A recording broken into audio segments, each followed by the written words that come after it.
সারা দেশে চলছে তীব্র তাপদাহ। আর কতদিন থাকবে এই গরম? মানিক মে এভিনিউ থেকে আরো জানাচ্ছেন সহকর্মী সম্রাট আনোয়ার।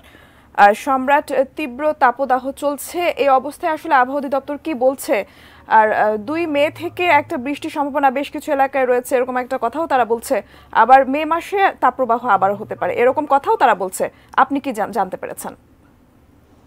ধন্যবাদ। আমরা আবহাওয়া অফিসে কিছুক্ষণ আগেও ছিলাম এবং সেখানে আমরা যারা আবহাওয়াবিদ আছেন তারাও জানিয়েছেন যে আপাতত বৃষ্টিপাতের সম্ভাবনার যে বিষয়টি সেটি হচ্ছে 2 তারিখের পর বৃষ্টিপাতের সম্ভাবনা আছে সিলেট সহ আশপাশের বিভিন্ন অঞ্চলে, এবং সেটির কথা জানিয়েছেন। তবে সেটি তো প্রকৃতিগত বৃষ্টি। তবে আমরা এখন আছি মানিক মে এভিনিউতে। এখানে আসলে যে সিটি কর্পোরেশনের পক্ষ থেকে যে কৃত্রিম বৃষ্টির কথা বলা হচ্ছে বারবার, যে স্প্রে ক্যানন দিয়ে রাজধানীর বিভিন্ন জায়গায় যে প্রায় 4 লাখ লিটার পানি ছেটানোর ব্যবস্থাপনা করা হয়েছে, গত পরশু এর উদ্বোধন করা হয়েছে, তারই আমরা একটা নজির দেখছি এখানে, যে স্প্রে ক্যানন দিয়ে এখানে পুরো রাজধানীর এই উত্তর সিটি কর্পোরেশন বিভিন্ন এলাকা সকাল থেকেই পানি ছেটানো হচ্ছে। এবং আমরা দেখতেই পাচ্ছি এখানে প্রচুর মানুষজন যারা এই পথ ব্যবহার করছেন তারা এখানে আসছেন, এবং কি দেখতে পাচ্ছেন যে এই বৃষ্টির পানিতে তারা কিছুটা স্বস্তির পরশ যেটি পাওয়া সেটির কথাই বলছেন, যে এখানে আসছেন একটু পানিতে ভিজছেন এবং কি স্বস্তির কথা বলছেন।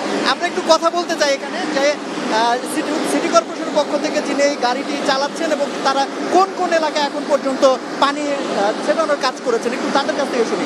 আপনার রুটটা একটু বলেন, যে কোন কোন জায়গায় আপনারা পানি ছেটাচ্ছেন। আমরা সকাল 10টা থেকে বিকাল 4টা পর্যন্ত আমাদের মেয়র মহোদয়ের নির্দেশ ক্রমে গাবতলী সিগন্যাল থেকে আসাদ গেট, শ্যামলী, এরপরে দিয়ে কারণ বাজার, সংসদ অ্যাভিনিউ, এরপরে দিয়ে হইয়া এরপর আবার আসাদ গেট, শ্যামলী, এরপরে দিয়ে গাবতলী পর্যন্ত সকাল 10টা থেকে 4টা পর্যন্ত।